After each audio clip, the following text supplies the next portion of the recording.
Let's give it a go. Hitting it now. We're live, apparently.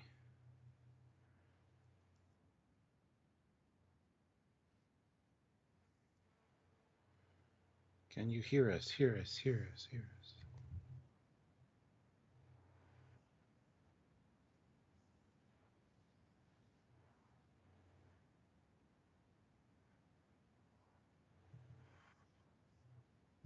I don't think you have any audio. That's our goddamn great jokes. Well, you heard me. Okay, I think I fixed it. I did hear you. As I said. Hello, everyone. We're not at all not live. Don't worry. It's October 28th. Hi, Fleetpaw Swiftback, $1,000 super chat. Thanks. Yes. I'll be in 3 days. Oh, damn, just want the same time. It's fixed now. It's been a while since we've done this, apparently. I wouldn't leave that in the edit, so well, that's a joke. Oh, it's fine. Cut. Yeah. Edit. Cut this out.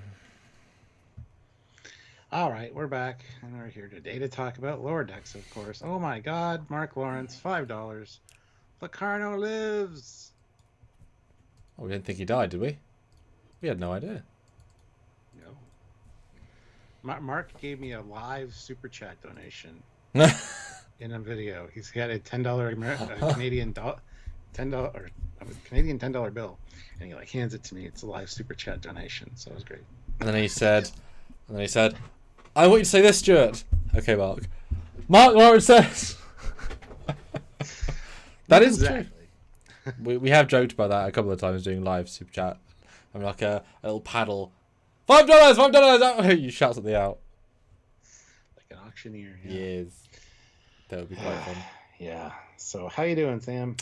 Yeah, I got the episode edited. It is already out. Our discussion on it. Had dinner, and I came here. Because time changes. Yes, because as you guys know, it is currently 1 hour earlier in everybody that isn't in the USA, because that's what the rest of the world says. So dinner was much earlier, which means live was much earlier, etc.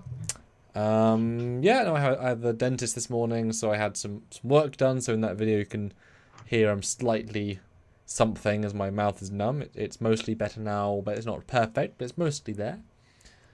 Got that tingle? Only a little bit now. It's been that always bugs me when it starts to wear off and gets tingly. I hate that. I think I'm so focused on doing this with you that I'm just like, yeah. Work will alleviate anything. But we kind of had that. Can I do this or not? Sort of, because we didn't know how much was going to be done or how affected or whatever. So luckily, hi, you can hear me.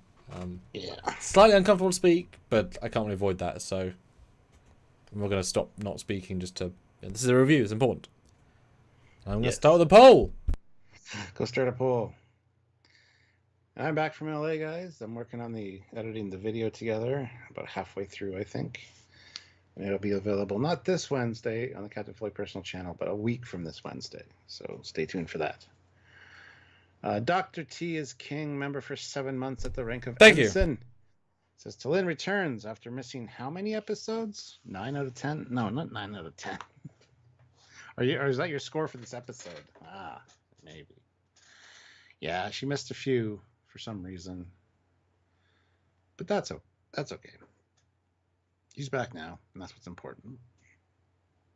So, but yes, we'll have a poll up in a second here for you guys, and I'll get right into the action, as it were. We're almost at the finale, 1 week away. Well, this week. Yeah. So sorry about the late breakdown, but couldn't do it on Friday, obviously. So here we are today. Yeah, it's just scored out of 10. 9 out of 10. Thanks, Dr. T is king. Much appreciated. So when the poll pops up, guys, make sure you vote on it. There it is. Did you see the Locarno twist coming? Yes, I knew it. I saw the hints. Or nope, blindsided. I think thy name is Locarno. Blindside, yeah. Oh my God. That's pretty much it. Yeah. I tried to have fun with that one, so. As you could tell. Yeah, I mean, that is the twist! Share this around. Yes, absolutely. I'll see you in a moment. Okay. All right, while he's sharing, I'm going to tell you guys to hit that like button and don't forget to super chat in with your comments, questions, or anything you guys want to talk about. We do read all the super chats live, so you guys can have your voice heard, and we do respond to each one. So if you want to be part of the conversation, by all means, join in. It should be a good time all around. Don't forget to hit that like button, as I said. Make sure you subscribe to the channel if you're not already. Click that notification bell icon so you don't miss any of our content. Do all the things that are required on YouTube. This is the way. Sorry, I just got back from P2. So I'm Star Wars filled. Anyhow, and don't forget to check out the links down below. There are links to our Teespring and our TeePublic stores where you can go Trekyards merch and maybe join the channel. Be a member of our fleet. It's easy to do so. Just hit that join button down below. Click that. Select one of the tiers, one of the ranks, and you'll be in our fleet video. You'll be assigned to a ship. You'll get to hang out with your crew in our Discord. A whole bunch of fun stuff. Or if you don't want to do that, if YouTube's not your jam, you want to go over to Patreon/Trekyards, you can join over there. All the same ranks, privileges, and perks apply over there as well. So by all means, go do that. We would appreciate it. So now is the time where I tell you that Sam is the greatest person who has ever existed. He can't hear me, so it's perfectly fine. And be sure to join us tomorrow for our Halloween edition of Trekyards Live, where we're going to do a hangout, maybe do some costume changes, we'll Halloween it up a little bit for you guys. So if you guys want to join us for that, please do so. It'll be the same time, 4 p.m. Eastern Standard Time or 8 p.m. UK time. This is the way. If you want to join us for some awesome Halloween fun, please do so. We'd really appreciate it. And yeah. They'll be in Vegas in August. We will be, yes, absolutely. So they are finally paying the writers for use of Luke Mecarno. I guess so. I don't know how that works, what the situation is for that, but yeah, that seems to be the case now. Mike McMahon is so great. The fact that he pulls all this cool stuff in, so got to give him credit for that, for sure. And yeah, if you haven't checked out our edited review, please do so. It is up on the channel now. If you just want a bite-sized review, if you will. If you want a scene-by-scene breakdown, that's why we're here today, to look at each scene and talk about it and go over this episode in all of its awesomeness. And we want you to participate. So, anyhow, that's what we like. You guys saying things and bobs. Indeed. So, yeah. Hi, Stuart and Samuel. It'd be great to see you in Vegas. Yes, Chuck, we're looking forward to seeing you as well, sir. Yes, we're certainly going to try. Ambition, Stuart, thy name is us. Something like that. Something like that. So, Stuart, we are nearing the end of the road. Hopefully not the end of the road, because, you know, more low decks. Keep giving us low decks. More. Well, they are working on season 5, so we can all relax. More. And Ray Ricks throws in 20 pounds. Demand. Says, I know it was a little out of left side, but honestly, Mariner's trauma and her reasoning were deep if delayed. We joined to be explorers, and we are always at war. Avoidant behavior, risk-taking are potential signs of PTSD. Indeed. Yeah, we'll talk about that when we get there. Well, it's funny, I have a speech from Keeley, who's basically the same. I've written that exact speech, I think, twice in different films from different characters, so it was very familiar. The old, we're explorers, etc. So, Stuart, at the end of the road, almost. Cliffhanger, mostly. Resolution of some things, mostly. How did you feel on retrospectively rewatching this after having known the reveal? And what do you think of it overall? And how does second viewing change the experience? As I always ask. Go! I thought it was a fun episode. I'm not sure exactly how to feel about it. The Locarno twist was a nice one. It was a nice, pleasant surprise. But at the same time, I need to see part 2 to get a whole grasp of what's going on before I can really decide what I feel about this one. That being said, it was a good episode. We did get some resolution. We got to see a bunch of different alien species doing their thing, fighting each other, and some really fun revelations from Mariner and about basically tying in with the TNG episode of Lower Decks, which was great. And the fact she knows Nick Locarno, they went to the academy together-ish.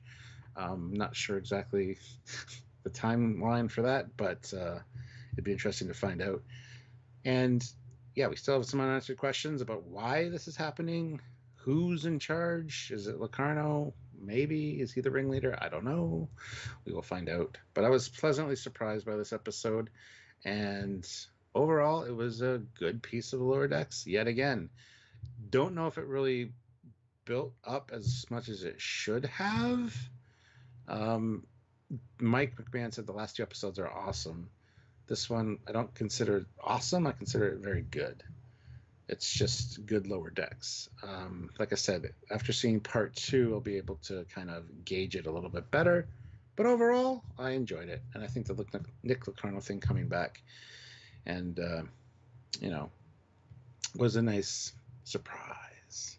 Although, yeah, definitely not in any way foreshadowed or hinted at. So it could have been anybody, honestly. But it's cool to have him back and kind of get a resolution for the Tom Paris and Locarno situation. That's been the thing. So a big question, of course, how did you feel watching it after the first time, after the twist was a twist, versus after it was a lead up to? How did that feel different? That's a very good question. I don't know if I have an answer. I don't know if I have an answer to that. I can't really. Well, I'm going to bounce that back at you then. What did you think, seeing it for the second time, knowing the twist? I've said this like 7 times out of 10. It's better on a second watch because you have lower expectations. Gotcha. Because when you know the twist isn't the best or isn't paid off, or when you know that stuff is moderate, you go in not expecting the best. First time you're waiting for cool stuff to happen. When it's a medium cool, you're like, oh, you're not waiting for the moment. You're just enjoying the ride, knowing the ride's only good. Not a problem. It's just, I've been a big proponent of this season's season-long arc, and it's not delivered on the promise of the arc. It might tomorrow, because we can only review as we got up to today. But it is a little bit like Picard Season 3 in that there's no hints of Locarno in the season, or the ship's true purpose, or the ship's true, properly hinted. And that's like the Borg. There's almost nothing really that tells you, like, there's, because you can just say Borg stuff and not mean the Borg. They're just, very like, ooh, maybe. And then suddenly the Borg take over as a plot line. It's a bit random, right? It's not in the grand scheme of the show, but in that season it definitely felt it. This is similar in a sense. But it is better on second watch because you're not expecting anything else to happen. I also found the mother bit with the canteen a bit more charming second time. First time it drags a bit because you're like, Second time, like, oh, she's smart. Hey, we did it. But all these episodes are quicker on second watch, right? So the lingering of being a little bit slow doesn't quite work the second time because you know what's going to happen, therefore there's no lingering, right? Well, I did think they really sold Rutherford out a bit. Not being part of the 4 on the planet meant he got basically cameo dialogue. But so did Boimler. There's a random bit which is like, oh, I've got a stick in my boot. Yeah. Right. I guess they hadn't had him say anything for 4 minutes. Like there's a lot of, like, T'Lyn is the second lead almost. Tendy's there. Boimler's a cameo. Rutherford's a cameo. Strack's always a cameo, right? Mariner's the A-plot, which is fine because Mariner has been sort of sidelined a lot this year. This was very much her story from the start scene, which in our review, we didn't even mention the first scene because it's so insignificant. The planet, the colony, didn't even refer to it once in 26 minutes. Because it's a I would skip it, honestly, as a cold open. Personally, I would have used time for other stuff. So it's her episode entirely. So everyone else is kind of secondary to that. I mean, Tendi had a pretty big part of saving the day, kind of thing. Yes, her presence did, not necessarily her doing per se dialogue or action per se, but yes, her presence absolutely, which which is clever. But it's a weird one, and so it's so tied to next week, so tied you can't really watch them separately. But I feel like I've got lower expectations for next week, just to try and keep it in check, because this is not the epic giant two-parter. Not to say that I need world-ending domination plans. I actually prefer them not to be world-ending domination plans. Creating an alien race, potentially with a ship that potentially can turn off all the alien, like every race in the galaxy, destroy them or track them in a minute, implies great power. This is some guy who bribes people, right? This threat level is down all the way here. So the epicness is now all the way here. So I've got to think, well, what's going to... I don't know, right? It isn't this cool, big, epic... Like, Packlands being a threat is a cool, big thing, right? Implies a big war, implies a cool things. Yeah, this will be super... I think this will be an entirely different season on second watch, like, retrospectively, because we know there's no payoff, really. So it's episodics with cameos of Locarno leading into Locarno's real appearance. So it'll be an interesting second watch as a whole season for our retrospective. Which we actually do this time. So we missed out the last one because we're out of time. So sorry, Stranger World Season 2. But we love you still. I have to do it at some point. Anyway, let's got some super chats. Yes! Super thanks to all Oliver of you. Lovery Frog. Oliver. £10. Yes, thank you. A bittersweet episode. I really like this Cedo reference. But now Locarno is back. I'm going to have to stop making the joke that his actions were so bad that even his dad needed to change his name. Oof. Vero Varen Victus throws in $5. I want them to complete the gag. Give Locarno a Russian Cardassian wife after too fast time travel and saving the last of the hadrosaurs. What? Okay. Sergeant Montgomery throws in $5. Hear me out. Faking his death, Joshua Albert convinces Locarno to start their own fleet. Joking aside, someone is pulling Nick's strings. Thoughts on who? No idea. It could be anybody. As we've talked about, it could be with the return of Sito, for all we know. All we know is she got killed by Cardassians. No, all the show is reported to be killed by Cardassians. Yes. I watched the scenes, and it's the least... Cause it's meant to be very low-key. It's like, oh, she died. Oh. Yeah. But as we talked about, Thomas Riker is mentioned. Last we saw of him, he was a prisoner of the Cardassians. Could it be that Thomas Riker and Sito are going to come back at some point? That would be kind of awesome. So, yeah, I don't know who's pulling the strings necessarily, but could be anybody at this point. Or nobody. I mean, Delta Squad, Nova Squad, whatever his thing was called, like, that's his symbol of his mission. There's only 4 people in that team that survived. Crusher, it's not Crusher. Random lady, doubt it's her. Dead lady, she could be dead, and him. So it's very implied it's his mission, his thing, with his plan. And he sold her on his... there's no sense there's someone pulling the strings. Because they're not even showing more than one ship. In the fleet of his thing, he could have built one, and it's happened to be very fast and get everywhere. So there's no reason to think anyone's pulling the strings. I do like the idea of the doppelgangers returning. Like the transporter clones. We got a transformer clone Boiler since Section 31. He could be pulling the strings for all we know. Thomas Riker, again, mentioned, and Nick Locarno, who's not really a transporter clone, but it's basically just Tom Paris. He's a script clone. Yeah. So, I don't know. It has a lot of potential. Well, but, yeah, I mean, the potential for logical storytelling is that, yes, it would be Sato's not really dead, hasn't really been dead, met Thomas Riker in prison at some point, found a plan to hatch to escape, and that's all part of it, because it would be so interesting a way of dealing with that, especially also made a transporter clone with Boimler, that leading in, you know where that's going. And you talk about dealing with giant loose threads from 30 years ago. That's a very Might Man sort of thing. Let's finish off these threads from, the Lower Decks episode and a really good Defiant episode. Like really, really good episodes. Let's finish off those arcs. And it would be super fun to see, of course, Jonathan Frakes and Robert Duncan McNeil in the same room acting as not their characters. Yes. Like that. And they're very similar. Like, they have a lot of similar traits, personality-wise. At least in their sort of raw fun form. That would be really interesting. And talk about Star Trek using the universe to use the alternate egos of 2 of our legends, who are basically fresh slates, because it's been 10, 20, 30 years. You can do whatever you want with them, and it's basically acceptable. Basically. Really, really interesting concept. But that's the thing. If we think that, it won't be that. It'll be a space battle episode with Locarno doing something silly for a heist, and it'll be something really minor, right? Let's not think of these giant concepts as it will be this, because it's not going to be, and we don't want to be disappointed. It's going to be something smaller, more intimate, and they think it's big because it's something else. I don't know, right? I don't know. Yeah. Well, Eric Martin throws in $5. Thank you, Eric. Says, come on, Mariner Q once said, it's not safe out there. It's wondrous, with treasures to satiate desires both subtle and gross. But it's not for the timid. It's true. Yeah, we have Merlost asks, who is Locarno's voice actor? It is Robert Duncan McNeil. It is Tom Paris. It's not Tom Paris. He is Tom Paris, though.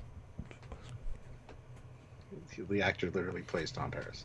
But he's played not Tom Paris. But it is Tom Paris. Maybe. He's doing the voice. Yes. Oh, his name is Rob Duncan McNeil, yes. Who actually did sound pretty young. I was actually kind of impressed how much he gave to it. Because they were young when they started. It ain't when they started anymore. So good for him.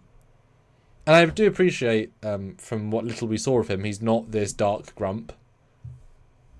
Yeah. Because he is the Tom Paris character conceptually, but with every other skew to it that you want to do. But you don't want to, the bouts of changing their characters too much. But especially if this is his plan and his objective is going really, really well, right? So therefore, he should be happy and excited, and there's fun to be had there. Ooh. Phoenix Gundam has a good theory. Cedo being pissed for being left for dead by a fleet with near endless resources to rescue her due to post-scarcity does make sense. Maybe she's the ringleader. That would be awesome. But then you turned her into a villain. Somebody that sacrificed her life that we know. It could be the thing that turns Mariner around. Maybe. But it would be massively small Galaxy Syndrome if it happens to be her entire character thread. It happened to be Sato. Happens to get to be told in one episode. Happened to resolve the next episode. Happened to bring her back. Like, it's too cheap. Mm-hmm. Either you introduce that a season ago as an offhand comment and it lingers with you, or you do that in season 5. Because if you do it next episode, then you really written yourself into a hole that you just, it's like you go onto the seaside, you dig a slight hole and say, I did it! It's like, well, no, you dig into sand and it's like this deep, and it's like, okay. It might look cool, but it's not very deep. But I mean, I'm glad we only have a couple of days to wait. I'm sad it's the end of the season, of course. And this will be a very interesting retrospective, as Lower Decks tends to be.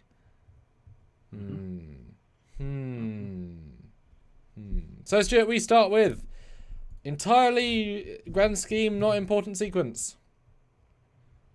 Yeah, just research scientists and venomous lizards.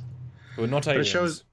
It shows Mariner's just recklessness, running out without any acid-resistant suit to save these guys and get the fence power back up. And that's all it's introducing, really. Mm-hmm. And neat little acid birds, I guess. They're not aliens, though. Acid blood. Yeah. Because I do quite like the Tholian web gates that we saw in the Ferengi episode. I like the fact there's some commonality of tech. And I obviously love their TOS spacesuits. That's Chef's Kiss. Yes, I noticed that too. You beautiful, beautiful bastards. And just, I love their jokes on the scientists. I mean, the scene's good, but it doesn't mean anything to the episode. It could have been something else, could have been a bit more full on. But are they implying that Mariner's got a death wish? Like B'Elanna that one time? Is that what they're doing here? Because she should have died. It seems like it, yeah. But that's not how the tone of her speech with Sato plays. I don't see the parallel. And Sato also wasn't the most brave to run into danger. She allowed herself to be a prisoner in a shuttle.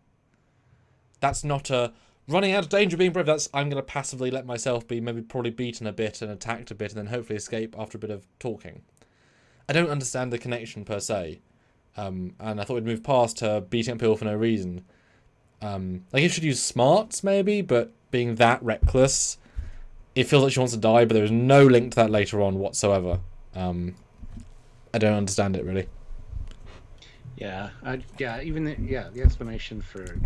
That's one thing that bothered me when we get to that moment where she's talking about Cedo. If Fenton was good enough for Cedo, it's good enough for me. That's the dumbest statement I've ever heard from anybody. And you talk to me regularly. I talk to myself all the time, is what you should have been saying. Because, yeah, I mean, she didn't only want to be an ensign. She was, you know... Sorry, Sito, yes. She would have been looking for those promotions. She would have hoped that this would have been a commendation on her record to help her like speed up through the ranks. So it's kind of a stupid comment for Mariner to say that if an ensign was good enough for Sito, it's good enough for me. Just, I mean, it's later explained a little bit better when she says, I don't want to be a general. I don't want to order my friends to their death. That makes more sense. Yes. But that should be like her hating on Picard for asking Sito to do this mission. It just... yeah. Anyway, we'll get there. Does it hurt your brain, Stuart? No, it just annoys me. Does it annoy your brain, Stuart? Yes. Okay. But I do like the scene. That's the thing. In rewatching this, I realize I like most of the scenes, but I don't like how the episode's weaker than some of its parts, which is weird for this show, right? That's how I felt. This is a good sequence. It's a good idea. I like the scientist. I like the idea, but all of it's we forgot about it. That's how unimportant it is, right? It could have been more meaningful. It could have been doing a flight. It could have been doing Mariner in a shuttle. And she says, this reminds me when I was flying with Locarno in the Academy. Like, offhand, I mean, okay, connection, whatever. But, like, give us a sense of, like, piloting or doing a maneuver that's linked. You know, this is very random. The whole episode's quite random. Yeah. Spacesuits, woo! And Marilla asks, what is Mariner's relationship with Picard, then? We know Riker was her mentor. Yeah, exactly. Like, it's pretty obvious she spent time on the Enterprise. Like, Freeman would have been a lower ranking officer on the Enterprise. And maybe Mariner was with her. But that's the other problem. The way she said on the Enterprise was with pride. It wasn't, I also lived there for 3 years with my mum, who was a lieutenant. Didn't get that sense at all. She would have said it entirely differently if that was the case. Yeah. And she'd have to have been before that with Wesley, because if she's on the Enterprise, she had to have been a kid with Wesley. She'd have the same age as Wesley, to then go to the Academy with Wesley, to then be in the same flight course roundabout as Wesley. Yeah, it doesn't feel like it connects. I want to see the timeline of this, because it needs to be cleared up for Stuart, me. we haven't got time to talk about time. Or timeline. We haven't got the time to talk about time. Also, wasn't it a bit harsh that the whole scene ends on the man getting massively, horribly murdered by the bug and his brain exploding, and they laugh it off? Well, Boimler helped him. He went down and, like, helped him. So I don't know. It felt like he got his eye blown out and got killed. It's his eyes, yeah, at least. What a horrible way of ending the sequence. And then it cuts to the title sequence. Like, Jesus, okay, fine. Eric Martin, $5. Eric Martin, $5. Love the Tholian web style suits. And actually, yeah, Tholian web style ring with and it's really, that is what you would have. You'd have old school tech, which is, if it worked beautifully then as technology, yes, it's old now, but the design would still work very well. So these guys can't afford much. They'd use that tech. Love it. Love it, love it, love it. Speaking of, Stuart, we've got a brand new uniform. Did you notice it? No. Good. I don't think it's worth doing a full episode on, because it's literally one shot of a guy in a corridor. So here it is, Stuart. Here is a brand new uniform. It is a black top. Oh, yeah. Well, it's a cadet uniform. Is it? I would think so, yeah. I would think so too. But normally cadets are like a red or a... Yeah. But we did see cadets once. Both of them are in black, though, because black feels like the Section 31 guys. I don't know. Just was odd. It was. But have you seen T recently? Have I seen who recently? T who? T. No. Boimler. Hey, T, how's it going? T. Ah. Yeah, to Lynn. Calls her T. Yeah. They all get called in by Ransom and Freeman. Everyone except Mariner. Yes. The mum comes in hot. What is my daughter doing? Why is my daughter trying to get herself killed? Whoa. Just a bit, yeah. Yeah, there's... Well, can she talk to Miglimo? There's no time. We got new intel, and these attacks are focusing on ex-Starfleet. Well, they've done their old mission. Now they're focusing on they're doing their next stage. We get some nice shots of the ships that were abducted. Mm-hmm. Nice profile shot of that new Romulan design. It was very Yes. cool. Well, new old Romulan design. And of the side view of the Orion, no side view of the goddamn Ferengi. So I'd like to have seen them more views of that. That's okay. Yeah. But then we get a list of people that missions to find them. 709, Beverly Crusher, Thomas Riker, and Nick Locarno. Ex-Starfleet civilians, which now does, and I trust this show more than some other shows. So now in Beverly Crusher, yes, is at Starfleet. Picard said after Nemesis, so that is now double down on. 709, of course, didn't join Starfleet, double down on. I mean, if Nick Locarno is in this list and Thomas Riker is as well, does that not imply they're foreshadowing him in it? Yeah, exactly. I mean, it's right there. Why would he be on the list? Like, I mean, I'm saying obviously, why would he be? But out of all the people you pick, right there, I joked in our review that the boss move of season 4, episode 10 would be to have all 4 of them appear for various reasons. Because that would be, obviously Thomas Riker is Jonathan Frakes. Oh look, he was on Picard recently. 709. Oh look, she was on Picard recently. Beverly Crusher. Oh look, she was on Picard recently. Nick Locarno. And very short treks. As was Jonathan Frakes. So they were all on license for CBS literally within the last 12 months. So these are 4 you could get. Mm-hmm. Not gonna do it, but maybe they could. Dr. T is King throws in $5. Thank you so much. It's feasible the scientists lived and the Cerritos can grow new eyes. So likely it'll be a bad memory. Yeah. Still, it's horrible. Well, that is true. All the horrible things that we've seen happen to them. If it can just regrow, I guess you're just used to trauma. It's like, oh no, my arm. Yeah, I got a new one.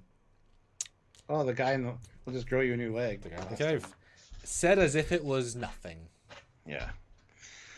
So the Vancouver is on a mission to get Beverly Crusher as much as Boimler wants to meet her, because later he's like, "Teach me to tap dance, by Dr. Crusher," in his dream. And actually, has she had Jack yet? Because babies only last 9 months in the whatever. And she's right after Nemesis. I think she probably had Jack already. So the Vancouver gets to meet Jack Crusher first. Whoa. Assuming they find her, because it seems like it's hard that she just went missing for a long time. But why are they hiding her as? That's the thing. The Starfleet would probably have a sense of who this might be, some vague sense. Are these because they were super knowledgeable? Because the difference between 7 of 9, Nick Locarno knowledge, at the Academy, while in Academy and never back in Starfleet, versus on the flagship for 20 years. I mean, the experience difference is rather radical. If you're looking for security codes, one knows them from decades ago. You know what I mean? Why? Or are they just saying every ex-officer, which would be a lot, because then all the Marquis would be ex-officers, right? Why isn't, I mean, there's only so much of a list, but, Chakotay, etc. Well, so anyway, the mission is to find Locarno, and they want Mariner off the ship because they're afraid that this will exacerbate her whole thing. Her dangerous behavior will get worse as a result. So they are assigned to distracting her with a not dangerous mission, but got to let Mariner think it's a dangerous mission. So because lying to your child always works. Yeah, they're going to a weather research satellite to repair it. Yeah, so Jack is 1. Or between 0 and 1. Yeah. Cool. Maybe we'll see him as a baby. But anyway, it's a girls' trip. And Boimler. No Rutherford on this mission, which is fine.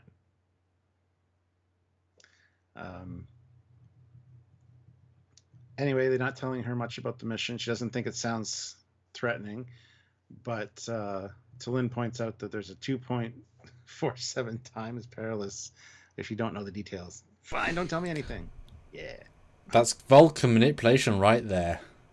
Oh, yeah. What a funny, stupid idea. I don't know why they didn't send her to counselling, because you do have time. The ship isn't necessarily going to be a space battle, and if not, send her to Earth. If you really want her out of the way, just send her to Earth or Riser. Yeah. And Mu Chi says Petra, the archaeologist, is also ex-Starfleet, isn't she? Yes, she is. Should be a good bring back. Yep.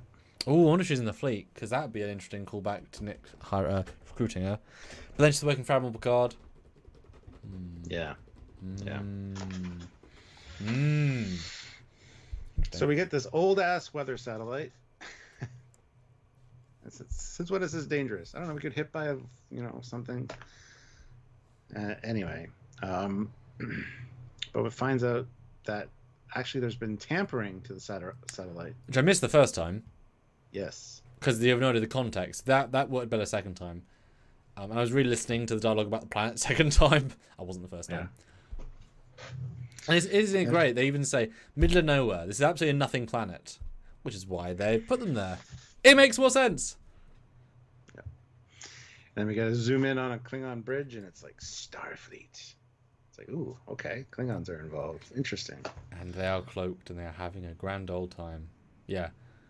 That was good. It was, went from being super boring to really not. Although, oh gosh, me again doing this thing. Okay. If this is the middle of nowhere, really, how long do they have to travel there? It's got a shuttle warp. How many weeks have they travelled? Because you can't get middle of nowhere in 1 hour or 1 day or 1 week at a shuttle warp. You can get a long way, but you can't get middle of nowhere. Unless it's Cerritos middle of nowhere, in which case it's not middle of nowhere, it's where the ship was. Because most ships aren't in the middle of nowhere randomly / all the time. Yeah. And also, is this in Klingon space? No. We've got to treaty with the Klingons. Federation space? Maybe. Is there a middle of nowhere with Federation space? Or are they in non-Federation space? Isn't that a bit rude to the people who live near nowhere if it's Federation space? I don't know. You know what I mean? Like, if it's not borders, there's no middle of nowhere. There's Federation space. Oh my god. Trekyards! Anyway, the Cerritos warps into New Axton, and this is where the Star Wars part of the yes is very Star Wars-like, which I found ironic considering that this was on Thursday, and Thursday was the day I was at Batu in Disney. And no, really, he was. Yeah, and the planet looks exactly like Batu does. You get Imperial officers, sort of, that greet them here. It's great. It's just Star Wars. Even the shuttle and everything. The bounty hunter. It's all Star Wars. Yeah, bounty hunter. That's very Star Wars language. Another couple of fun little things for this.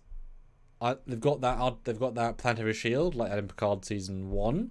Little note. We rarely see them. Kind of like an Ori Supergate sort of thing with the red portal, which I think was also in another episode somewhere, or just Rogue One. I mean, one or the other. And if you zoom in, that's totally Slave One right there. What?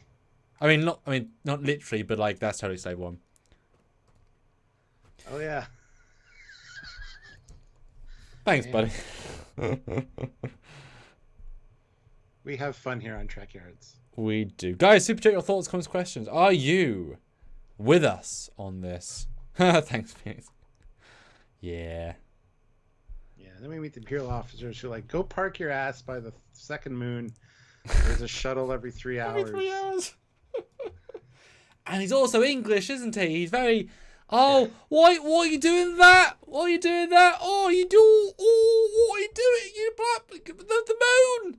Bloody Starfleet! You think you don't kiss your ass and you can burn moon! Evil British Empire. Imperials. And also, isn't that text on their console to Con or Iconian, like the little buttons on there? It looks, yeah. That's very Iconian looking. I was hoping to be more imperialistic, but that's okay. I actually found this bit really great. I love the fact that, of course, Starfleet does not own everything, and it's clearly not Federation space, or this wouldn't be allowed to happen. So they are actually out doing something else. Just because they're the sort of the police, but not, they don't intrinsically have rights to do stuff, but they go around treat as if they do. So I like the fact that, like, guys, you don't, like, this is not allowed.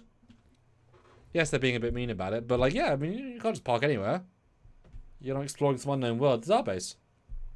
Yeah. They have a right to be told off. But actually, you are right. That is Imperial. That is, I didn't even think that is true. And later, the communications outpost is exactly Oh my like God. from Return of the Jedi. Not subtle, guys. Not subtle. Classic for real. Puts in $2. Imperial Lady looks pretty cute. Yeah. But anyway, the bounty hunter gets to go straight in, and it's like, how is that fair? And it's like, ooh, this is going to be the reveal. This is going to be the person that's behind it all. That's what I was thinking. And I love later too when he takes his helmet off and he's talking about full head helmet, man. They get sweaty. And it's just Mandalorian all the way. Come on. Oh yeah, well yeah. Although I don't know why. Maybe I'm a Billups fan or something. But I was picturing that in that same scene, he would press a button and the suit would go and reveal his giant 9-pack or his 8-pack, his 12-pack. But he's so ripped, just walk out. It's like he's just shirtless or naked. Like, God, that's sweaty. Because he has that sort of handsome, like overly bodied things. Yes. Is this a ship we've seen before? The bounty hunter ship? I don't recognize it. It gives me Zindi vibes because it has the same, all same shapes. Although I like the fact it's just hanging out next to the ship and then it just turns on impulse. Like it's waiting in the queue and then just goes around them. I kind of wish it was one we already seen before. I know not everything could be a reference, but they could have picked a really fun, like, random ship from the archives. But it's okay. Olivia Julius, $2. Sam. It's always a good day when Sam is here. Oh, thanks. You're her favorite now. Well, that's nice. Speaking of favorite, though, in fact, Priya, if that is her name, if I recall, there is her ship. Petra, thank you. In this shot. Now, it's just a presumably reused asset because it's a very good side ship. But that's her ship. You're absolutely right. Which I did recognize at the time, but I didn't remember the lady's name. Thanks, guys, for reminding me, etc. So there she is. Or there it is. Or there they might be. Yes. So they go park their asses by the second moon. Dr. T is king, $2. Thank you. One also has a planetary shield thing in it. Yes, it does. It's not visible, though, is it? I believe it is, actually. Yeah. An X-Wing crashes into it, so... Yeah. But anyway, speaking about almost at the crash, or blowy up anyway. So the team leave, Marin is bored as hell, and all of a sudden, not to give spoilers, I've done the exact same shot in the next fan film I'm releasing. Yeah. Like the exact same sequence. Very close. So I was like, damn it! There's only so many ideas in Trek, obviously, but it's like, I've done this scene. Different shuttle. But this is great. I mean, any time we see a Burrell is wonderful. And as I've said many times, they invest in a goddamn lovely asset from day one. It pays off more and more because they get beautifully close and it holds up beautifully well. The thing I hate is Mariner's like, hold on. And they're face to face. They're in space, right? Yes. And she decides to turn with all their weapons facing them. Why not just, if you're in space, go, and then they have to turn around. But I guess it was good to get closer to the planet to allow for the transport, assuming that they were thinking that far ahead. Well, that's the thing. Mariner's meant to be... That's implied. She's Death Wish, whatever. She's going towards the planet. There's no... There's nothing there. There's no maneuvering. There's no plan. It's just, I'm going to fly backwards. Okay. Yeah. Cool. But is it really fun to see? And yes, of course, shuttles shouldn't survive more than 10 seconds. And good for Tendi for escaping them, running away, because they die. I mean, the ship dies just instantly. And you can see straight away that the logo of the Academy stunt is on their wings. This is a Locarno-owned bird of prey. I guess the official guards of the planet. Which makes sense, they're cloaked. And now we start Predators. And the Dangerous Game and a whole bunch of other stuff. Yeah. Because I got so many Predators, specifically Predators flashbacks, because in that one, the Predators pull people from across time, or like frozen people from across time, to go to a planet and they hunt them, which is pretty interesting, right? That's a good concept. That's this, almost, or at least somewhat. Yeah, exactly. Anyway, Mariner's going out to seek danger, and Boimler's like, they're not going to actively seek danger, right? Because it's supposed to be uninhabited, this planet, but they hear things going on. And Mariner wants to establish herself as the apex predator here. Okay. It's weird. attendee luckily downloaded a bunch of stuff from the station, maps, weather, flora, and fauna, so they have all the information they need. Yeah, So wow. Well, they have something no one else does. Tricorders. And you would have assumed phasers, because many a time we've seen them have phase on them all times. yeah, just out of nowhere sometimes. Yeah, I assume not this one time, and it would make no sense to have phasers for a... Well, I mean, welding, you have phaser. I guess for It's EVA... multi-tool. Yeah, no, actually, yeah, EVA you would want a phaser, wouldn't you? Just for Yep. shits and giggles. Or a power source. Or to blow up. Yep. But no, they don't have phasers. We got a confrontation between a Romulan and a Ferengi. And they both established they just woke up here on this planet. And then they get attacked by another creature, person. Yes, they just woke up. Yeah.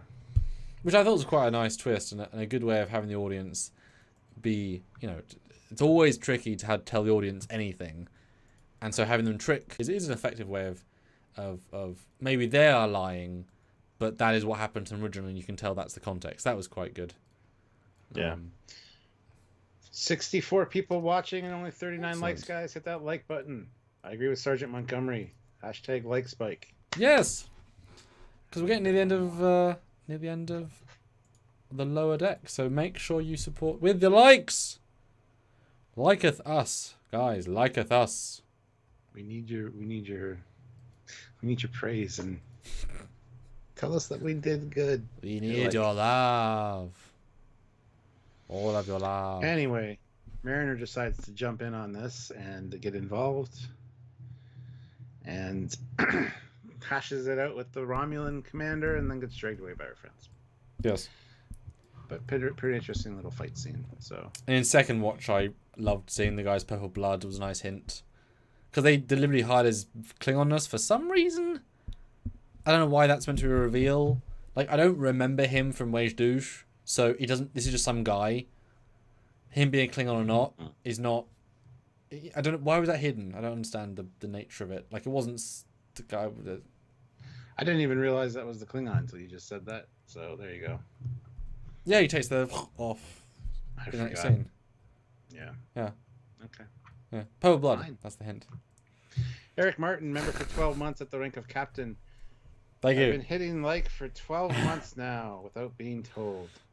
And yet we still tell you every time. Every time. Always cling like. Always. Don't anger the commander. You will regret it. Glory to you and your like. He's known for pulling people's arms out of their sockets, don't you know? Or something like that. All right. So then we see a very Star Wars-like shuttle come in for a landing. Yes. And we get a Gorn. Hey, look, there's an actual real Gorn lady. Yeah, and again in a moment. I mean, as I've said several times, if the logic behind the new Trek people is that the latest appearance decanonizes the other one, visual redesign, then this undecanonizes Strange Worlds, because there is a Gorn for real. And every new season they include it in. You can't just say, we're redoing the Gorn. There's a Gorn again in multiple seasons of this show. Yep. Those are Gorn. And also, they have the person who's the Temerian. there you go. Yeah. Which is cool. Yeah, I do like the shuttle. It's so unbelievably Star Wars. I was kind of gently shocked. Yeah. Chuck A, TNG fanatic, throws in $2. The first duty is to hit the like button. Thanks. Yes. Yes. I want to get to 50, and we're still 3 away. So.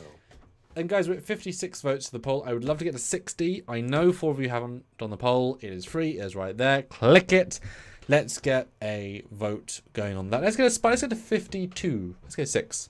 And then we can do a new poll. So I want to be engaged with you guys. And the poll's a great way of just, it. I mean, I love it. I love polls. I love the ability to have a question and get answered and get a sense of what you guys think. So vote in the poll right now. Do it. I love the discovery of the pockets in the pants. Oh, we do have pockets. What? I feel that's just there for costumers, like to canonize pockets. Yeah. it makes no sense that he wouldn't know they had pockets.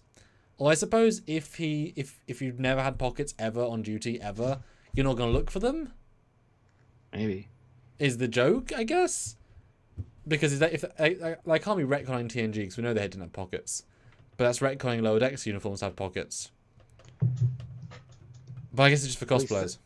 At least the season's updated pants. Or pants are changed. What if with pips come pockets? So as soon as come pockets. Well, as soon as you go above ensign, you get pockets. Oh. Your lieutenant junior grade trousers include pockets, and he never knew. He was never a lieutenant junior grade. That's great. I like that a lot. That's such a cost. Now we trust you with pockets.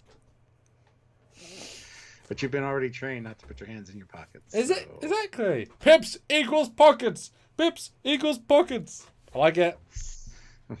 Your captain has like, open the flap. There's like 3 pockets, one for her cell phone or tricorder, and yeah. Yeah. Anyway, we get introduced to Muds, and Freeman's like, I aced my hoodlums and racketeer seminar, so just stand back and let me do my thing.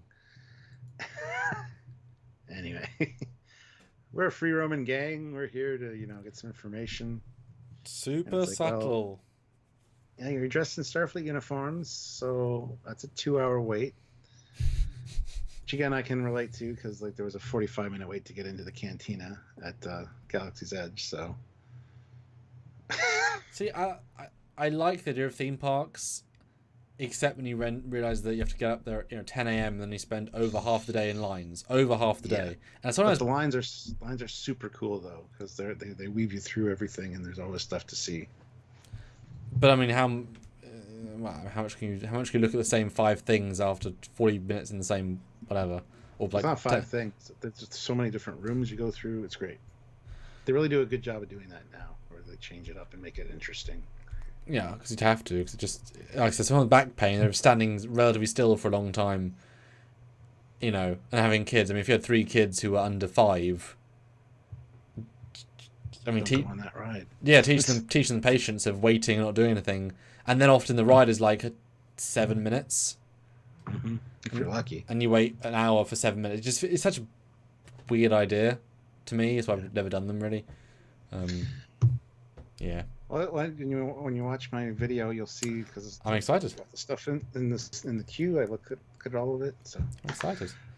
Olivia Julius. Oh, $10. Excellent.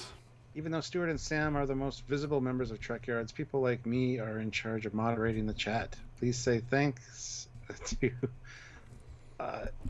Up by liking, subscribing, and help us get a play button. Yes, silver play button would be awesome. We've worked our butts off, so it would be nice.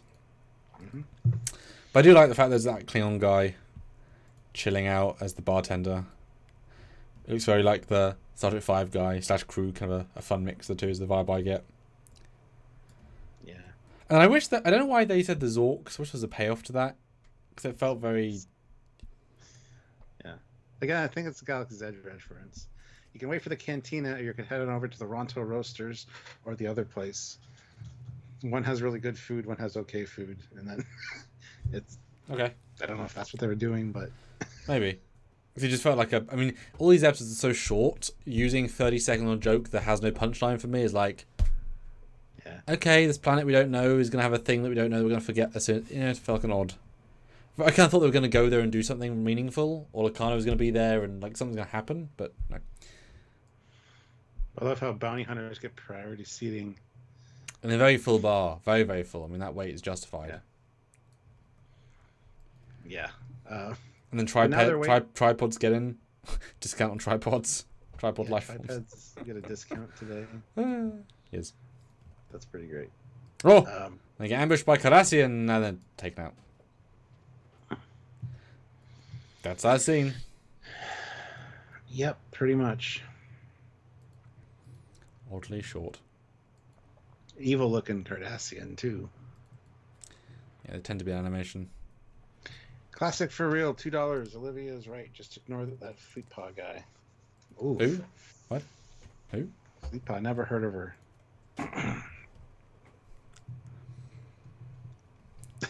But then we have Vasquez Rocks. I always love the long shots. It's clear just Vasquez Rocks like cloned twice. Yeah. But why not, right? That's a good joke. They've done it before, but I like the joke. Campfires, bored with a stupid line. And they want to repurpose the station into a distress signal so they can get help. I mean, how else are you going to deal with Rebel Alliance, you know? And this is where it comes out that we were put on this mission to keep you away from danger because your mom basically told us to. You've been acting really weird. And she's like, no, I haven't. Let's go now. Fine, let's just sleep then. And you know she's going to take off in the middle of the night, but hey. Yeah, it ain't subtle. But that's okay. That's okay. Yeah, the other characters lose urgency here. They're just sort of there. This is where it shifts the Mariner show for basically the entire rest of the episode. Which is okay, it's okay. Yeah, we haven't had a Mariner-centric episode in a while, honestly, we haven't. So. Yeah, and she's like, I'm not intimidated by some tore-up Patak. And they have a little bit of a fight, and then they get the glass shard storm. Pretty brutal, actually. Yeah, that was my favorite. Parts of the episode was that concept, because I've never seen that before. And talk about a crappy planet, but that does kind of imply to me that Nakano put them all there to get killed, because there's only one place in the range that has any food. Yeah. And the rain kills you. Those aren't things that equate to a happy long life. Yeah. I think that it doesn't really bother me, but I mean, there's glass shards, right? And they're falling quite a long time. They're sticking in the ground. You think afterwards you wouldn't be able to walk anywhere because there'd just be glass shards everywhere. But they seem to dissolve almost. Just got away. A little bit of a small thing, but... Yeah, that's interesting. But I mean, that'd be a question I want to answer. You know, is he putting them there to die? Yeah. Why not just phase them all? Because that's the thing. Are they there to have fun? Because that's the thing. There's we do see now we know that the Klingon Bird of Prey is commanded by Locarno's men because of the symbol. He has recruited at least that crew, has recruited the rest of the crew, and these are just the people who would not work with him. Clearly that's at least 2 captains on that planet, the way that's implied. At least the Romulan's the captain, and the Ferengi. So is it, well, we managed to mutiny successfully, so we'll put the captains on a planet, but then why not just shoot them? I mean, he's not honourable enough to say, I won't kill them, I'll just leave them to die. That's better. Buried alive. A fighting chance, but... Does it? Yeah. Although why pick a planet that's a Federation outpost? Like, any other planet would be better. And also next... Remember, planets are very big. The likelihood of being within a few miles of that one structure is none. It had to be intentional to put them there. Because you could put them 1,000 miles away on the other continent. They'd never reach there, ever. Yeah. So they wanted them there? Next to a Federation... You know what I mean? Like, what... I've seen his brain explode like in real time. It's great. Look, just because off screen the little guy goes, but you know what I mean, guys? What do you think? Let us know what you think. Olivia Julius, $5. Fleet Paw. His fur is toxic. He can spit poison so bad your eyes will pop out. Approach with barbecue. But to hit him with the barbecue, or approach with barbecue sauce so you can enjoy his exploding eyes with some barbecue sauce? I don't understand. Tasty. One more vote in the poll, guys. Then we'll get 60. One more vote. One more vote. And one more like to get to 50. Come on. One person is slacking right now. We don't like slackers here. On Trekyards.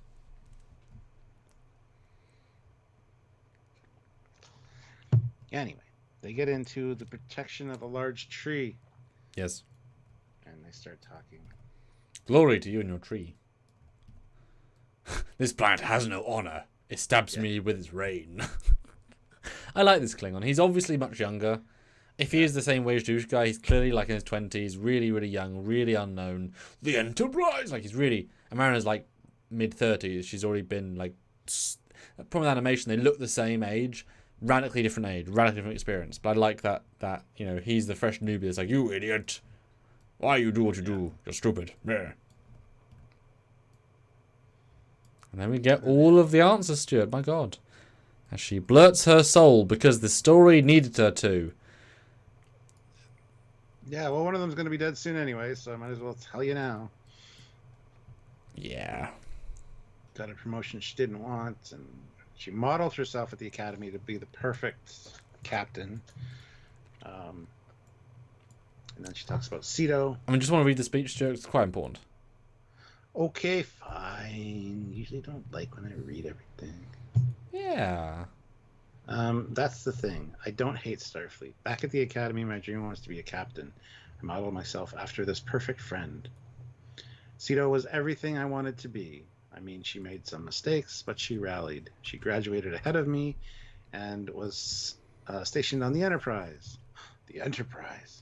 I have heard tales of its triumphs. Anyway, yeah, I got her murdered by Cardassians. She didn't sign up to be a spy. She wanted to explore. It destroyed me. And before I knew it, the Vorta, the Jem'Hadar. And he's like, you fought the Dominion, the shapeshifters? They sent many warriors to Stovacor. I wish you could have seen it. She's like, no, you don't. There was no honor. But in the end, you were victorious.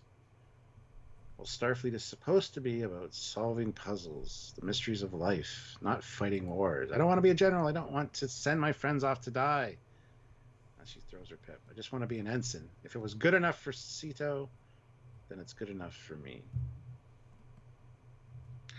Logic just lost me there, but that's okay. Big twist.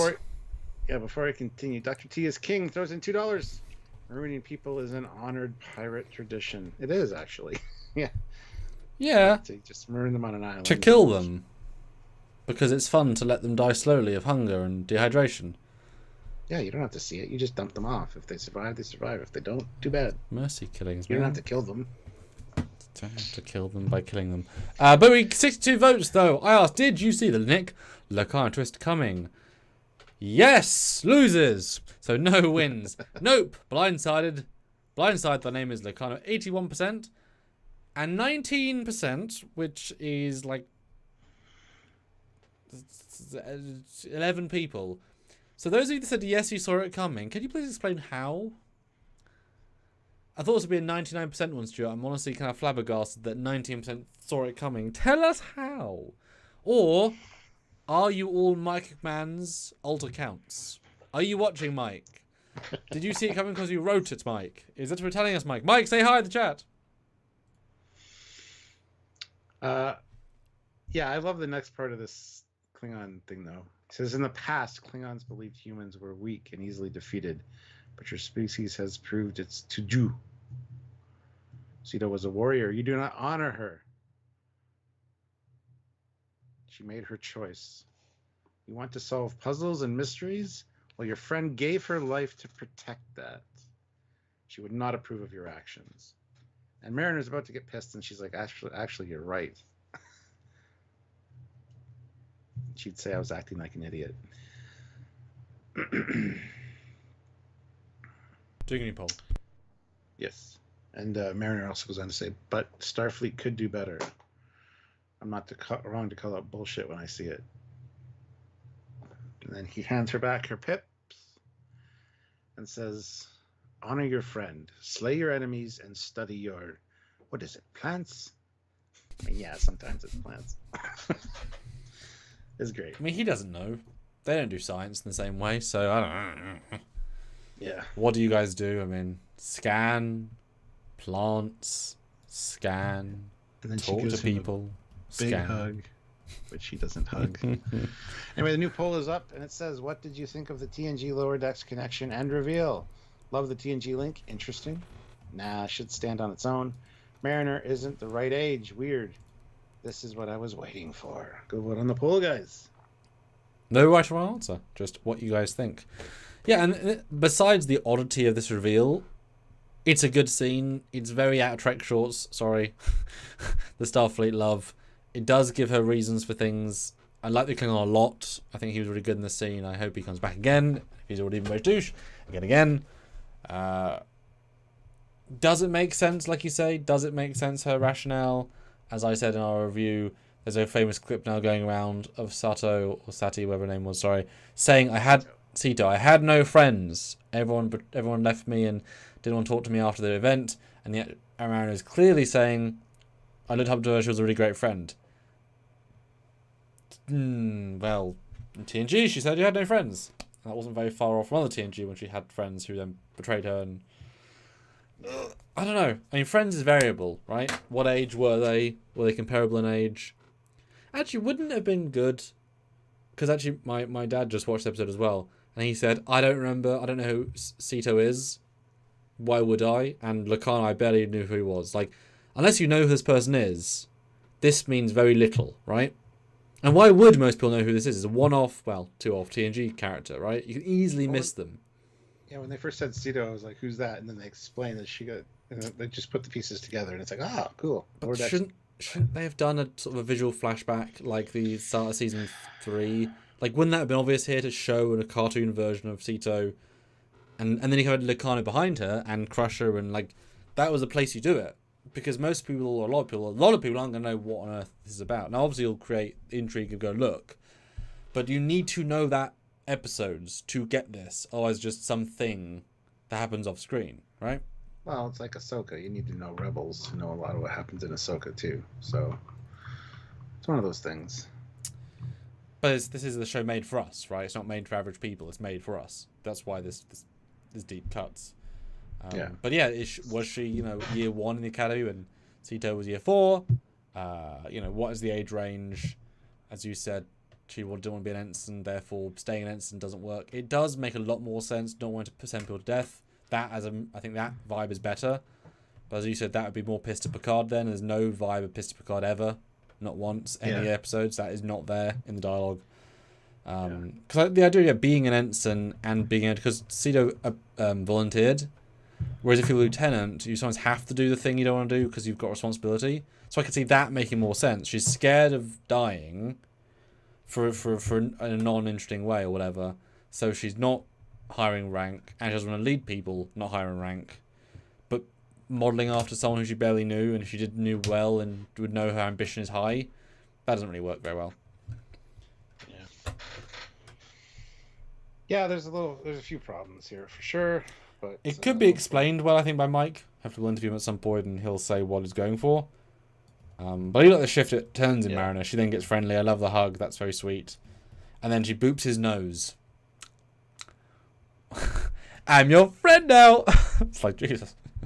That's fun. But then we go inside mud. Zzz. Yep. And we see the Balak alien, or the dummy, the information broker. Sorry. Yes. Oh, it's fucking great. Yep. And it looks like it's short-circuiting and glitching. She's like, it's not an alien. This is an ancient trick. It's a puppet. And she starts beating it senselessly, like against the table. When you see these little arms and legs, which is hilarious. I loved it. Stop hurting me! Oh, good! Ah! Yep. It's not a puppet. He's full of organs.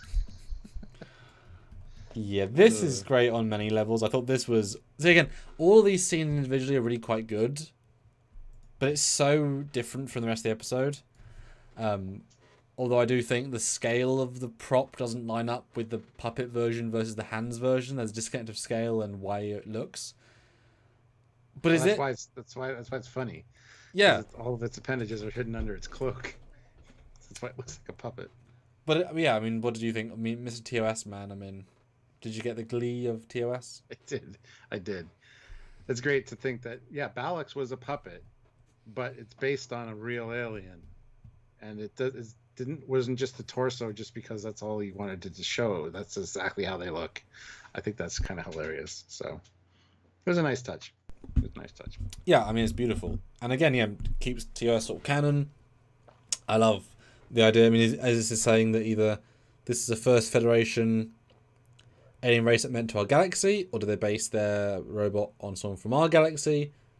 Because you got to think that logic, right? Like, it's so specific. It isn't, it's the same alien race.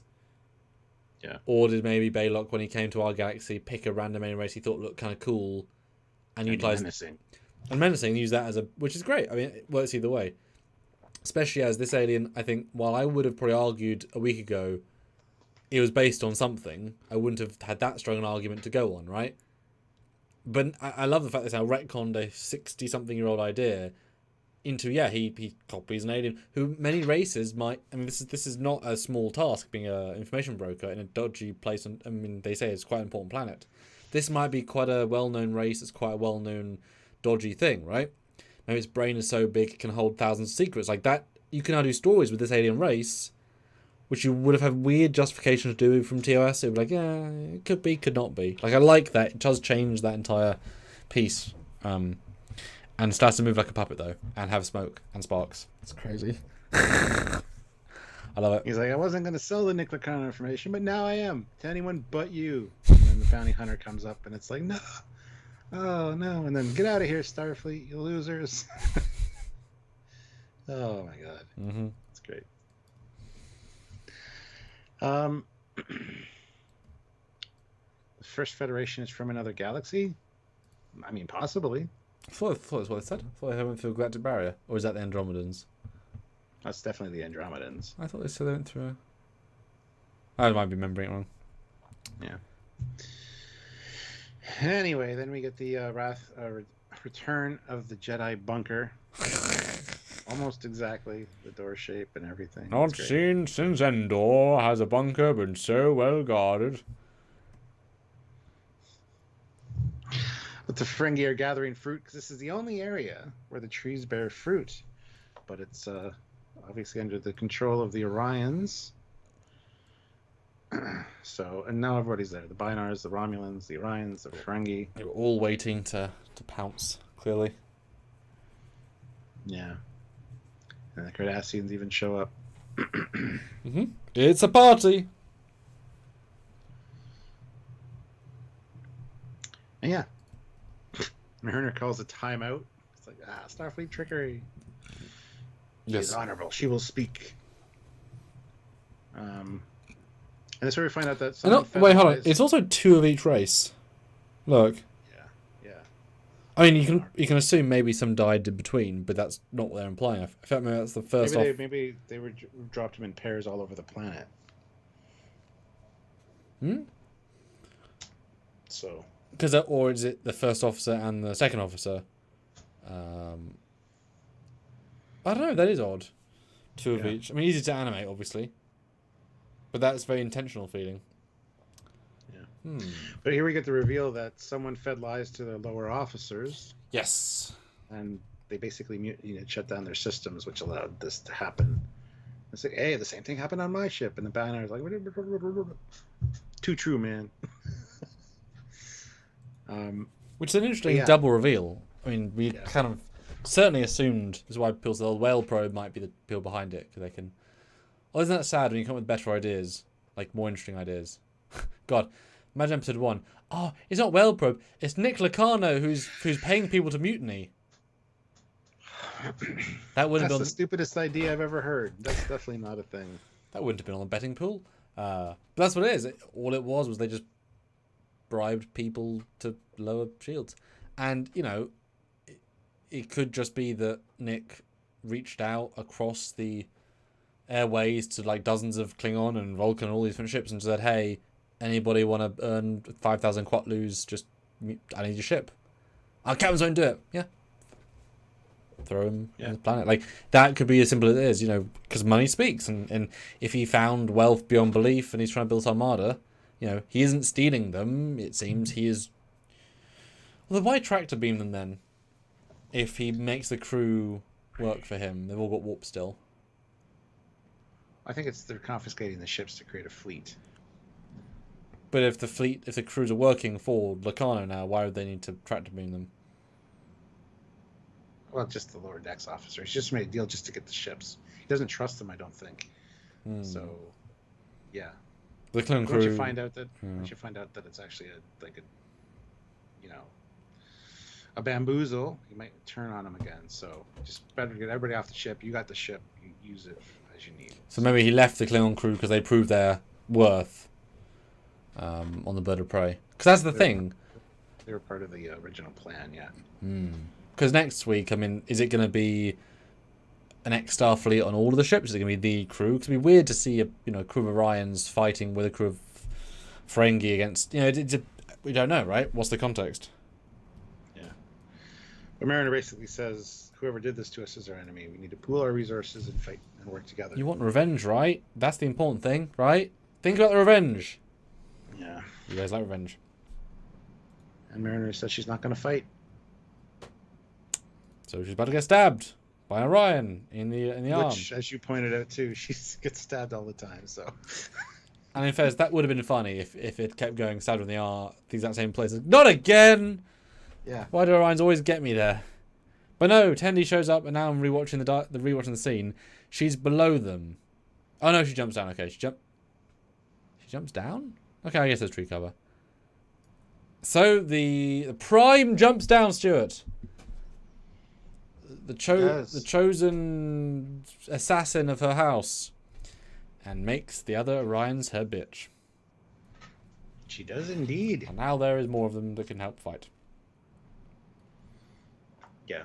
It's the whole, we need to work together and find out whoever did this. And anyway, yeah, nothing can stop us. I have a plan. I like how the Romulans say, we're not joining anybody, but we will cease aggression for now. Yeah, they won't admit to being good. And Mariner gets beamed away. What a twist again. And note, a beam that does not do anything in particular, therefore not a clue as to who is beaming. It has that classic Borg sound, which is used a few times, and just a new effect. So it's not like, oh, it's Federation or this. Yeah. But no, we're not betraying you. She's honourable. We'll do the plan. Moving on. We're all good. Yep. Back to Tatooine? Yeah. Sorry, the mission was a failure, Captain. She's like, oh, but it wasn't. I knew that doing that would cause them to not trust us. Would piss them off. Yeah. So all of a sudden, Billups shows up. Yes. And it does look very Mandalorian, his suit, gotta say. They're having fun. Uh-huh. Anyway, they decide to go find Nick the Carno before it's too late. So they've got the information. Yes. Then we see the bird of prey and the mystery ship together in space. Mm-hmm. The mystery ship warps out. Mm-hmm. And then we get a distress call from the planet. So they go down to attack. Yes, they do. Some cool shots. They have to go low because it's shielded by rock formations. So take us closer.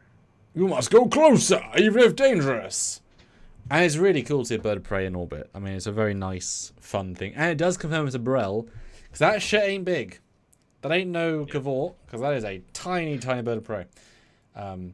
And yeah, what a glorious shot from top. This is a rare, rare, rare idea. Although from this angle, they totally can't jump where they're jumping.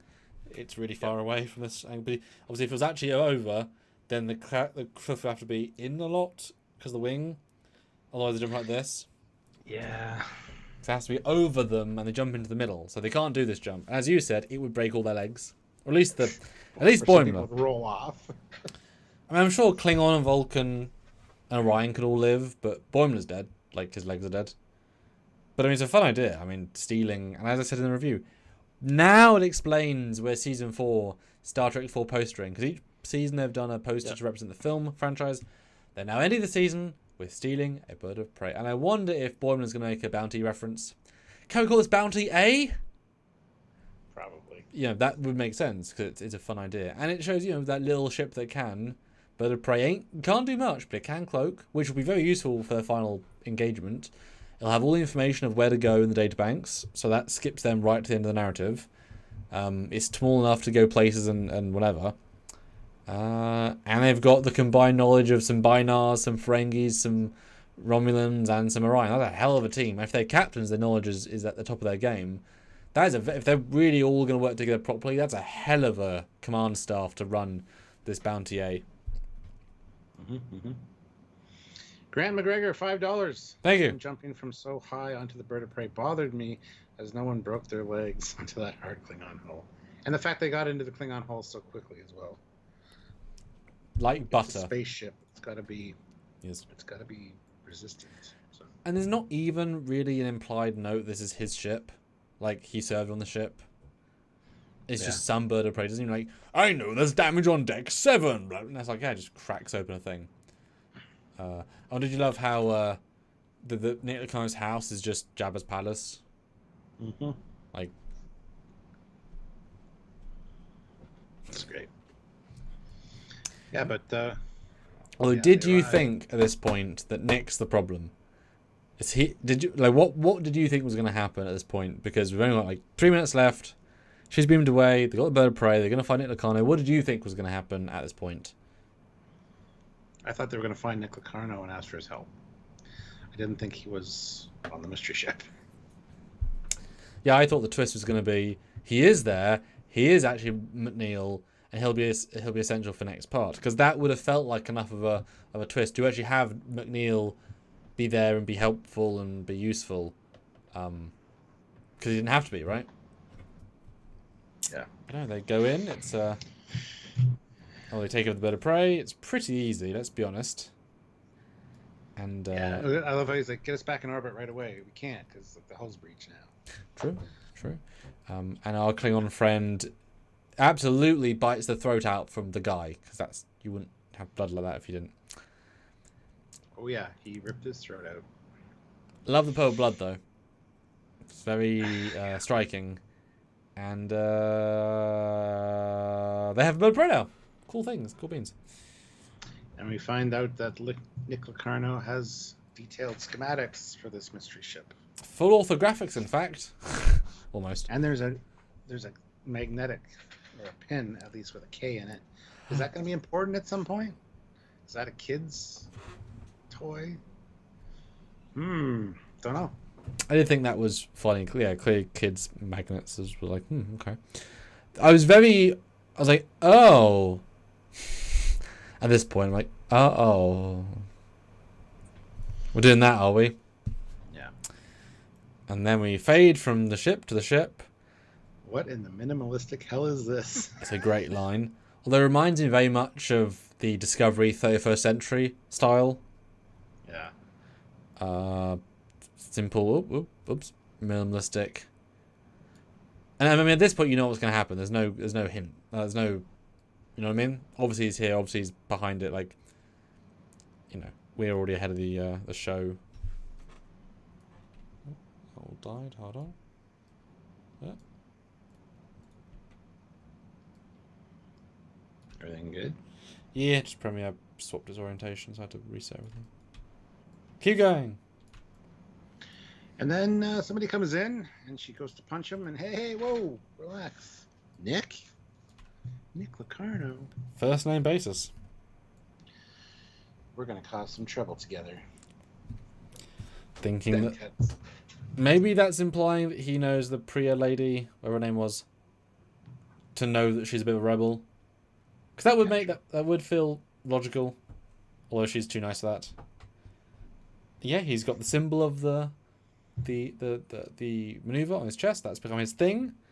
He's still got some dark hair and some stubble, and voiced by McNeil, saying quite good, quite young, vibing, quite friendly and positive, and not quite sinister. I don't know. Not yet. Yeah. Yeah, and then it's to be continued. Dum dum dum. Mr. Wolf, fire. Dun dun dun dun dun dun. Until next season. No. And that is it. That's the grand reveal. But at least he'll get a part this time. He didn't really get a part last season, the time he was here. Which for me was disappointing, because it was the definition of a cameo. Right, we've done it, Stuart. We've reviewed the entire thing. We have. From top to bottom. What time is it now, Stuart? And what can they do to help us?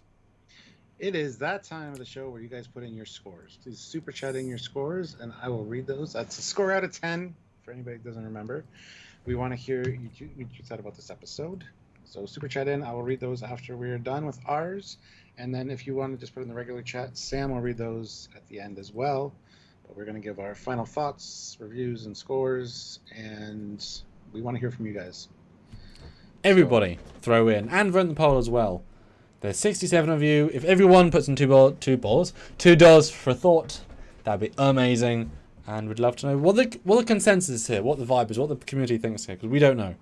We're still processing. Classic for real puts in $2 and says Cito, and that other woman cadet were cute too. Yes. Yes, she was. Having watched those scenes, yes, she is. Yeah. So Stuart, all right. What do you think? And how do you feel after reviewing this for for an hour and a bit?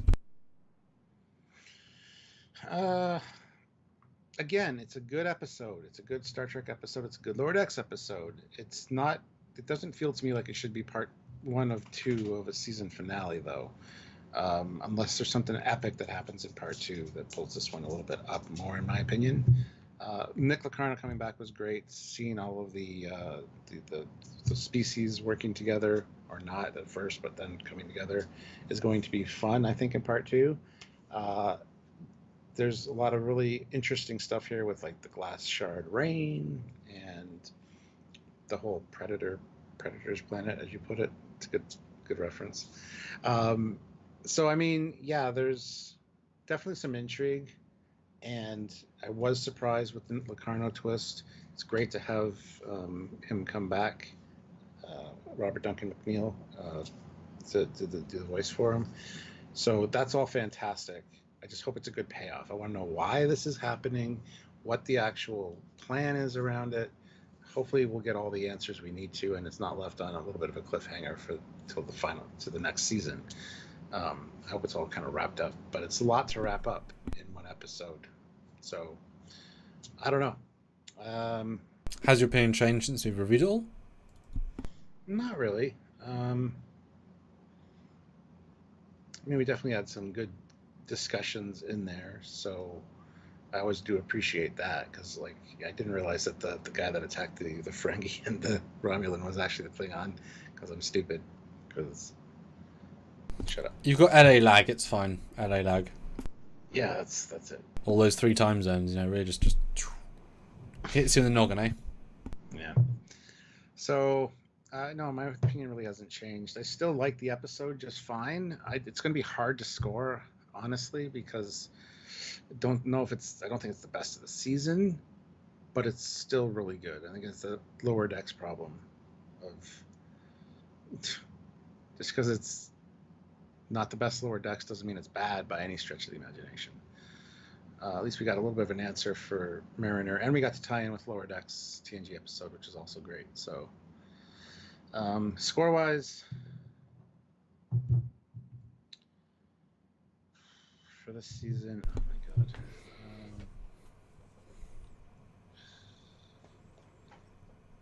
I want to say 8.3.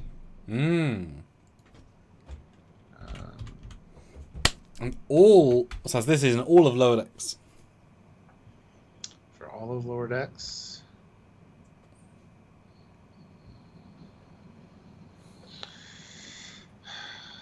solid 8.1. Because it is a good episode. We got some good bird of prey action. We got a lot of cool stuff in this. And it's using the characters well, I think. So, yeah. How about you? What did you think about this episode, and did our conversations change your minds about it? Change your mind? So, yeah, sort of. I realize there's less in this episode than I thought. Yeah, there's not all that, really. Which is not how it feels, but we sit and say, some of these scenes are just what they are, and no more. And I said, it is weaker than the sum of its parts, because any of these ideas are kind of fun. The idea of going to this scum of high and villainy is a fun A-plot, conceptually, and Starfleet's rogues, they have to play both sides, and cool. But it's only done on the surface level. Okay, so it's not, and then it's sort of referencey. It sort of is, but it doesn't have that full weight of referencey. Like having Clint Howard come back and voice the bartender would have been fun. There's things you could have done to add to that to give it more oomph. The Predator Planet, you could have had. It would have been funny if Clint Howard was the bartender and he said, "Hey, leave my information broker alone," because he played Balak as well. Yeah, or the bartender, as soon as they walk in, the guy at the bar's like, "We're out of Tranya. Don't ask for Tranya," or "We're still on Tran." There's things you could have done, right? And these are fine. They're just like extra things that would take a scene that's good and make it really good or really really good. But just and these like quick asides. Predators, start all these alien races on a planet, because that's introduced in this episode. So that's this episode's forte. Having 7, 8, 10 races all come together and fight is a great concept. You could do a lot with that. As a full A plot. Have Gorn there, have Breen there, have Zindi there. Like that's a full story by itself. This idea of that's a great idea, but it's so minimally done. It doesn't have legs, and obviously you can't do it again. The first scene with the alien chickens. That could be sort of an A plot, but there's interesting, but it's not done fully. So all the parts are interesting, but none of them gel in a way I think they meant them to. And then you throw in the main plot line, which also doesn't gel because it's not developed enough to have enough backing of interest. Especially when we reduced the concern earlier to just tractor beaming, which makes it just an intrigue versus a threat, and then an entirely untelegraphed Locarno. So there's a lot of abstract things that are kind of just disconnected, even though they literally are connected, which I find Nick Locarno. Oh, we found him other places. Oh, we're trying to, it's a weird dichotomy of a piece. I think works better on paper than actually put together, which is a shame because it has all the ingredients of a good story, or a very good story, but it's only a good story. A lot of better Lower Decks episodes, a ton of better ones, just simple stories that work better. And again, Wage Douche is a million times better. Just that sings, this does not sing. This is good. Score-wise, goodness. Yeah, I think you're pretty spot on there. There's not anything bad in the episode, but not much excites me except the end. But the end itself is an anticlimactic reveal so I'm left with different feelings. I don't have time to be excited or time to be surprised. It's like, well, I think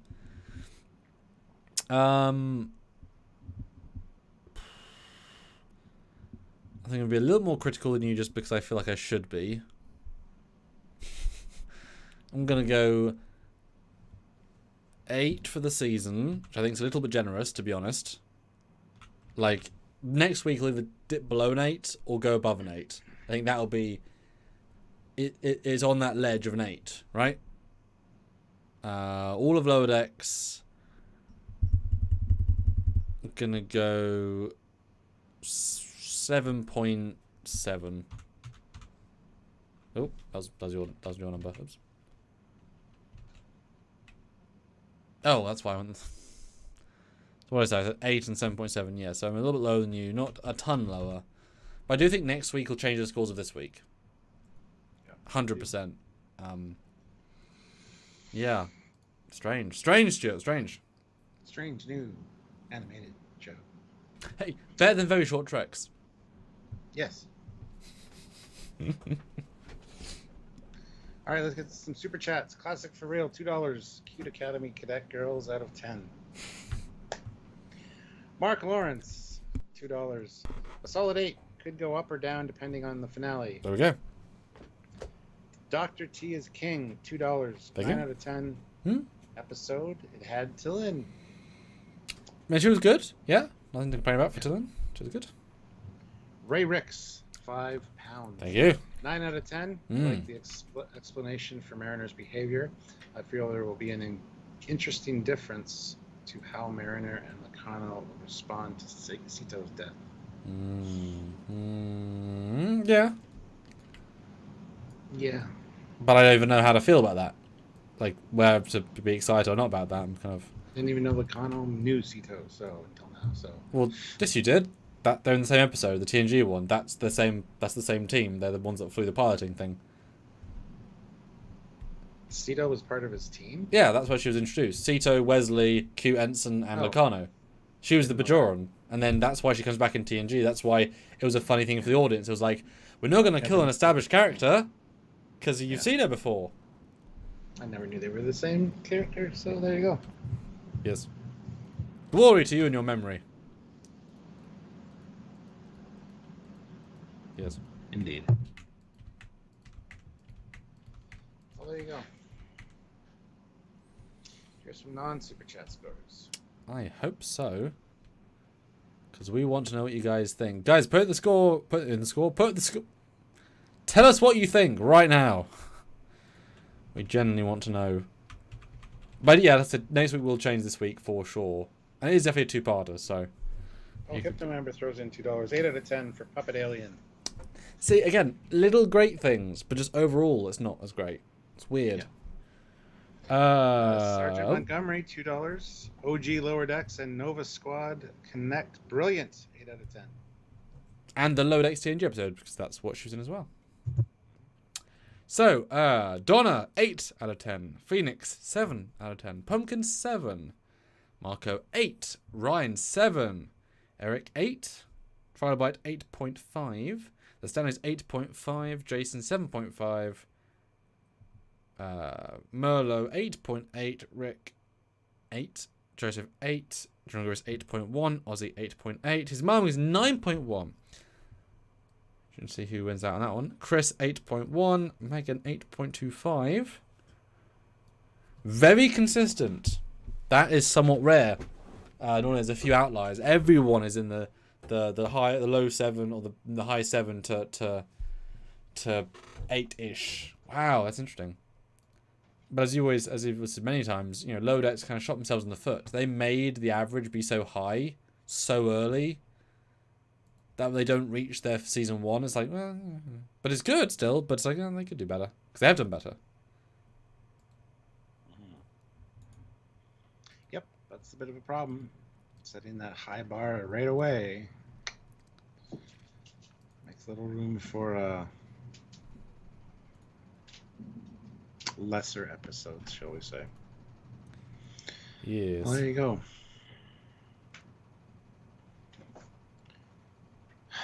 Okay, well, I feel like we don't have long to wait for this finale, so that's good.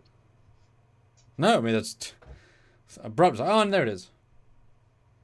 Speaking of tomorrow, Halloween, we are going to have a Halloween Live. Yes. Where we're going to talk about spooky Star Trek things, whatever you guys want to talk about. Scary episodes, anything. We will hang out with you guys for a few hours and do some maybe costume changes, depending on your super chats, because it's Halloween. And I've got maybe more than just a Star Trek this time. Maybe I can get out the BSG, which I don't know if I've ever... I must at least once. Saw it once, yeah. And as always, that's up to you guys. Because Halloween, you know, bit of fun. As all the kids trick-or-treat, etc. You can join us, have some fun. Maybe I'll have a beer, because I remember last year I did one because you were out. I had like the equivalent of 2 beers. It wasn't drunk yards, but sip yards. Just hang out with you fine folk. That was fun. I might do the same. Yeah. Yes. I'll call the term sip yards. We're not drunk yards, we're sip yards. Not simp yards. But we do love our partners, though. We do. And on that note, Nick Locano, he's back. You all want it. And I'll reiterate, I'm pretty sure that Motor Man told us in an interview, in our many years knowing him, that he liked Nick Locano and the do of the double. Now that you thought that as well after I mentioned it, like you remember that. So somewhere that had happened. Yep. Yep. It might be in the actual. I don't know if it was in the actual interview. It could be. Could have been just before we started filming or after, or got cut out. Who knows? Just the idea of playing with reality a bit, and that you can make note of things that you would never expect Picard to bring back Locano. Like it'd be weird, but yeah. For this, it just kind of makes sense. Yep. Still silly, but in a makes sense kind of way. Yes. So is that it, Stuart? Are we done? Well, welcome back from LA. I hope you had fun. I'm excited to see your mission log. That should be fun. Middle of editing it, so yeah, like I said, it won't be this Wednesday. It'll be the Wednesday after that. So yes. And let's close out the poll. What did you think yes. of the TNG Lower Decks connection and reveal? The winner is Love the TNG link. Interesting. Oh, wow, yeah. 67%. Smash victory. Second place was Mariner Isn't the Right Age. Weird. 14%. And then Nah Could Stand on Its Own. 10%. This Is What I Was Waiting For. Only 9%. Wow. But that's still a bold victory for TNG, which I agree. Like, yay TNG. Just next week. I really hope we have a flashback to TNG. I really, really want. I mean, like, obviously a new flashback, but like, let's see Mariner in it, hair, cadet uniform, acting young. Let's see that flashback. If you haven't done it, Mike, you got 6 days, 3. Mike got 3 days to retcon that. Put it in. Can you do that? Maybe Southwark can do it. Maybe, don't know. So until then, Stuart, you are Stuart Foley. And you're Samuel Cock. Yes. We have ranks and stuff too, though. Yes. So we'll see you guys later. Bye, guys. Live long and prosper. Bye.